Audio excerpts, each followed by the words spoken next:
The Fall of the House of Usher, the brand new Netflix miniseries created by Mike Flanagan that just hit the streaming service this past Friday. The TV miniseries is about to secure their fortune and future. Two ruthless siblings, played by Bruce Greenwood and Mary McDonnell, build a family dynasty that begins to crumble when their heirs mysteriously die off one by one. And those are by their six kids, the six kids of Roderick Usher, who's played by Greenwood. His six kids are played by Henry Thomas, Raul Coley, Samantha Sloyman, Tania Miller, frequent collaborator and Mike Flanagan's own wife, Kate Siegel, and Sarayan Sabkota. Also in the show, Mark Hamill plays Arthur Pym, who is the family lawyer of the Usher family. And also you have Zach Gifford and Willa Fitzgerald, who play young Roderick and Madeline in flashback scenes. And you also have frequent collab Carla Gugino, who plays Verna, the one who is mysteriously killing off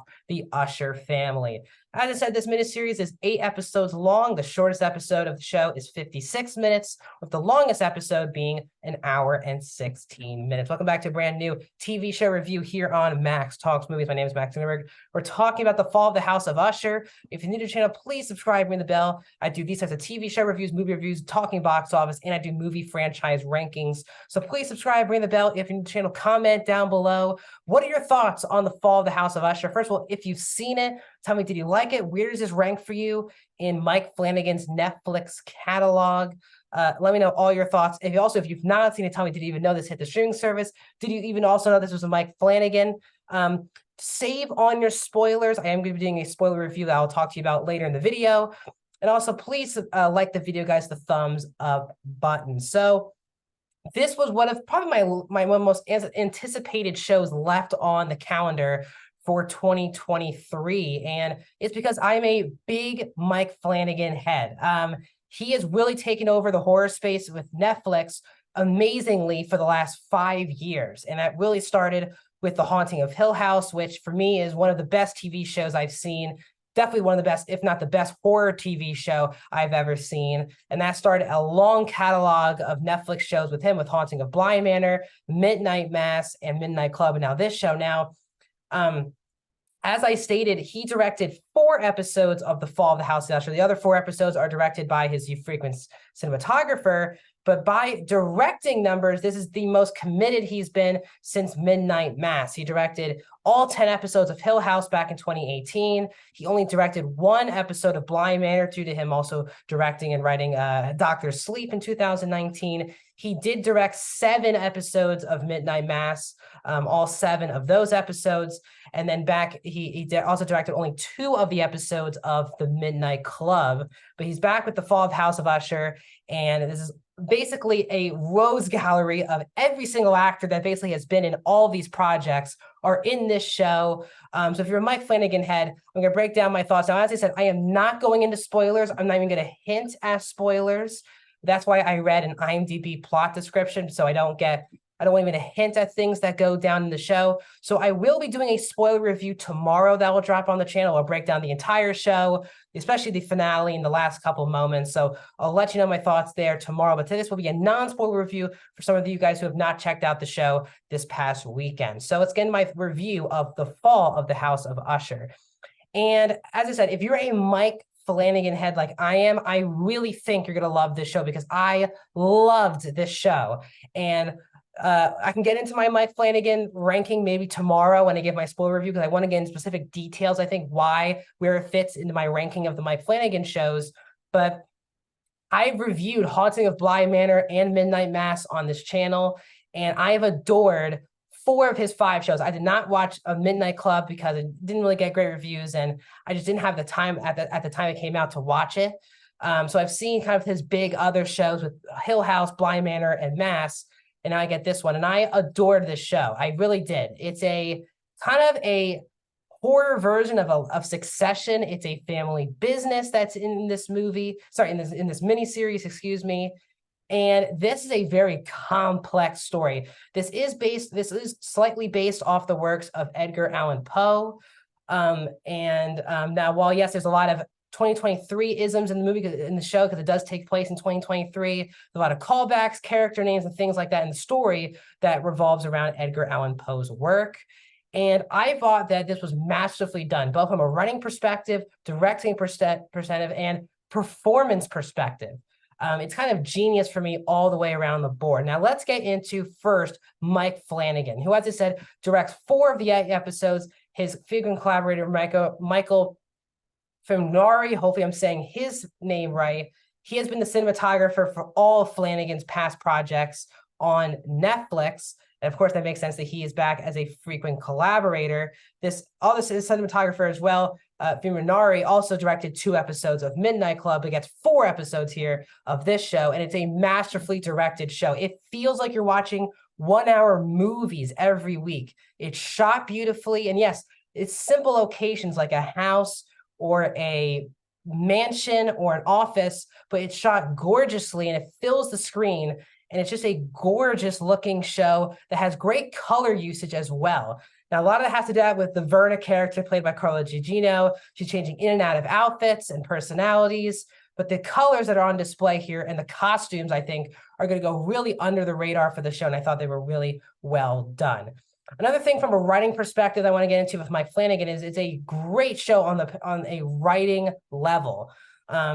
Flanagan does a great job of putting, this is a very complex story, but you're never lost. You understand what the overarching message is once you're done with the finale of the show.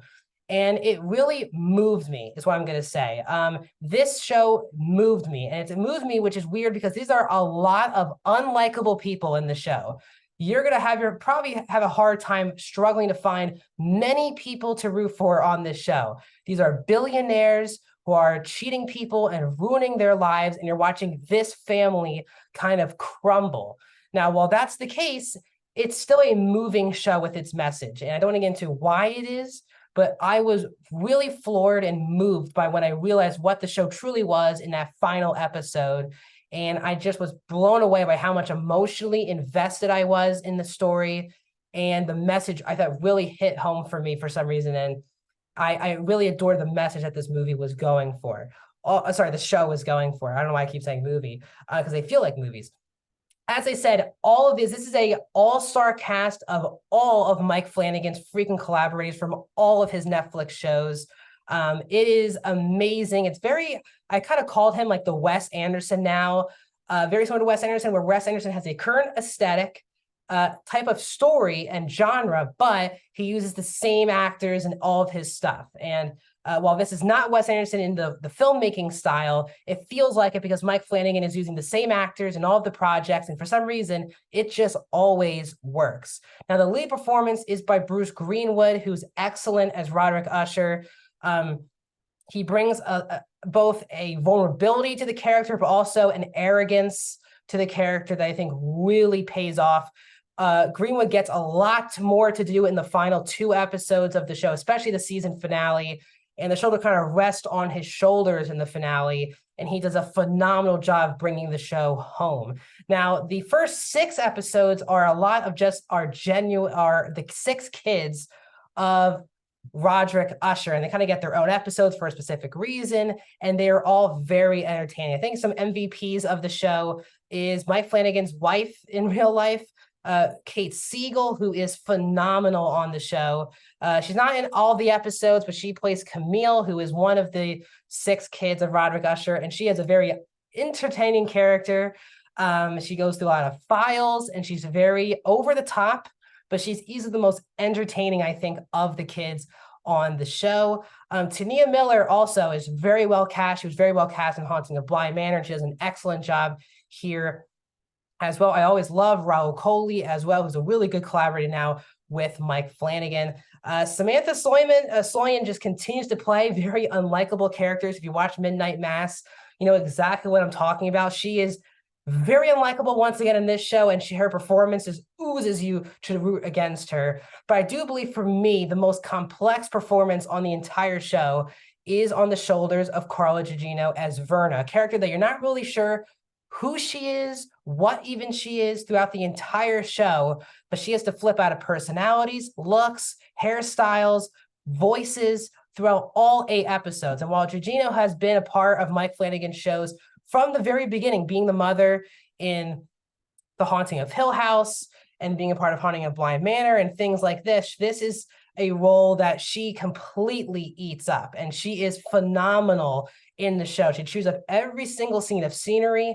She has a genuine chemistry with all of the cast members because she's like the one person who basically has to interact with every single cast member on the show. She's a villain, but she also is so vulnerable, and Georgina plays it perfectly where you could feel like, oh, she could easily be a regular person that you could see yourself rooting for. There are times where she is just going way over the line.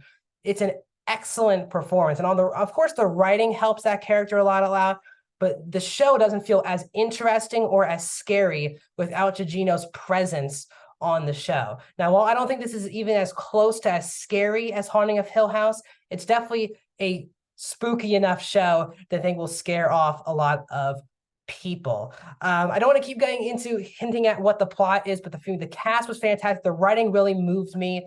I did think, I guess, from a critique level, I do think it was kind of formulaic, where you kind of knew what was going to happen towards every end of the first 6 episodes of the show. When you kind of get sucked into the plot line, you know what they're kind of doing, and it kind of just ends in the kind of the same way every single week, every single episode. And I was entertained by it. I'm really just stretching here because overall, I adore this show. And while I don't think it's my favorite of Mike Flanagan's Netflix shows, the fact that this is not one of his best, is his best stuff, just shows you what a phenomenal filmmaker, director, writer that Flanagan is. And I think he continues his run of great Netflix shows with The Fall of the House of Usher. So overall, I'm going to give this show a 4. Really, actually, I'm going to go 5 out of 5 stars because I'm going to give it a 95%. What are your thoughts on The Fall of House of Usher? Tomorrow, stay tuned to the channel. I'll be doing my spoiler breakdown of everything that goes on this show. I'll see you guys.